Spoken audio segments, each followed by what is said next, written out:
Hello friends, আশা করি আপনারা সবাই ভালো আছেন এবং আগামী দিনে ভালো থাকবেন। এই দিকটা হলো নৈহাটি, আর আমি আজকে দেখাবো কল্যাণী এক্সপ্রেসের কাকিনাড়ার আপডেট। এখন আমি কল্যাণী এক্সপ্রেসের কাকিনাড়া পানপুর থেকে কাকিনাড়া নিউ টোল ট্যাক্স যে কনস্ট্রাকশনের কাজ হচ্ছে সেই কাজটা দেখানোর চেষ্টা করব।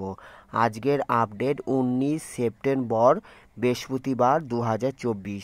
এখন এটা হলো সার্ভিস রোড, এই দিকটা দেখছেন সার্ভিস রোড, এইদিকে 6 লেন 100% কমপ্লিট। আমি এখন কাকিনাড়া পানপোর্ট ফ্লাইওভারে উঠেছি। পানপোর্ট ফ্লাইওভার 4 লেন 100% কমপ্লিট। আমি কাকিনাড়ার আজকে আপডেট দেবো কল্যাণী এক্সপ্রেসে কাকিনাড়া পানপুর থেকে কাকিনাড়া নিউ টোল ট্যাক্সের কাজ কতটা হয়েছে সেটা দেখানোর চেষ্টা করব, সঙ্গে থাকুন।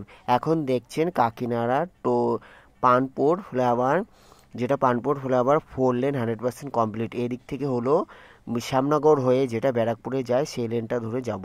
আর ওই দিকটা দেখছেন হলো যেটা শ্যামনগর থেকে নৈহাটির দিকে যাবে সেই লেনটা। এখানে হলো 4 লেন 100% কমপ্লিট, সঙ্গে থাকুন। Kalyani express West Bengal highway development corporation WBHDC Kolkata metropolitan development authority KMD এর অধীনে Kalyani express elevated connected Dankuni Magra Kalyani Kapa Barajaguli road Kalyani express corridor NH2 Delhi road GT road Kalyani express Belghoria express NH12 और NH34।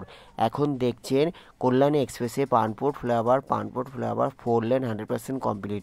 এখান থেকে এয়ারপোর্ট 31 কিলোমিটার, ভাটপাড়া 2 কিলোমিটার, আর এই দিক থেকে হলো যেটা রফিপুল চলে যাচ্ছে পানপুর ফ্লাইওভারের অপোজিটে যে রোডটা রফিপুল 11 কিলোমিটার, আর পানপুর মোড় যেটা পানপুর ফ্লাইওভারের অপোজিটে যেটা ভাটপাড়া সেটা হলো 2 কিলোমিটার। এখন দেখছেন পানপুর ফ্লাইওভার 4 লেন 100% কমপ্লিট। এই দিকে হলো ভাটপাড়া 2 কিলোমিটার, যেটা ভাটপাড়া মিউনিসিপ্যালিটি বা কাকিনাড়া রেলওয়ে স্টেশনের দিকে, আর অপোজিটে হলো রফিপুল 11 কিলোমিটার। সঙ্গে থাকুন, সামনে পড়বে নিউ টোল ট্যাক্স, তারপরে কুতুবপুর কাকিনাড়া।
এখন দেখছেন কল্যাণী এক্সপ্রেসে কল্যাণী থেকে ব্যারাকপুর পর্যন্ত একমাত্র কাকিনাড়াতে নিউ টোল ট্যাক্স হচ্ছে, যেটা কাজ চলছে। এখন দেখছেন টোল ট্যাক্সের কাজ, অনেকটা কাজ এগিয়ে গেছে, আরও অনেক কাজ বাকি রয়েছে। এখন আমি নিউ টোল ট্যাক্সের ভেতর দিয়ে গেলাম। এইদিকে রাস্তাটা রোডটা এখনও চওড়া হচ্ছে, বিভিন্ন রকম কাজ এইদিকে বাকি রয়েছে। এখন দেখতে পাচ্ছেন কাকিনাড়া টোল ট্যাক্সের কনস্ট্রাকশন। আমি এই দিকটা হলো শ্যামনগর, যেটা কুতুবপুর হয়ে রাহুতা হয়ে ব্যারাকপুর চলে যাচ্ছে, সেই দিকটা রয়েছি। এখন দেখছেন কল্যাণী এক্সপ্রেসের নিউ টোল ট্যাক্সের কনস্ট্রাকশন। এইদিকে ওই যে কনস্ট্রাকশনের কাজ চলছে, বিভিন্ন রকম গাড়ি যেগুলো ওপর দিয়ে যাবে সেগুলো ট্যাক্সের বিভিন্ন রকম গাড়ির কাজ চলছে। আজকে ছিল কল্যাণী এক্সপ্রেসে কাকিনাড়ার আপডেট। আজকের আপডেট 19 সেপ্টেম্বর 2024 বৃহস্পতিবার। ভালো লাগলে অবশ্যই লাইক, কমেন্ট, শেয়ার, সাবস্ক্রাইব করবেন। যারা সাবস্ক্রাইব করেছেন তাদের অসংখ্য ধন্যবাদ। পরবর্তী ভিডিওর জন্য অপেক্ষা করুন। দেখার জন্য অসংখ্য ধন্যবাদ। সবার মঙ্গল হোক। Thanks for watching, thanks for visit my channel. Thank you, take care.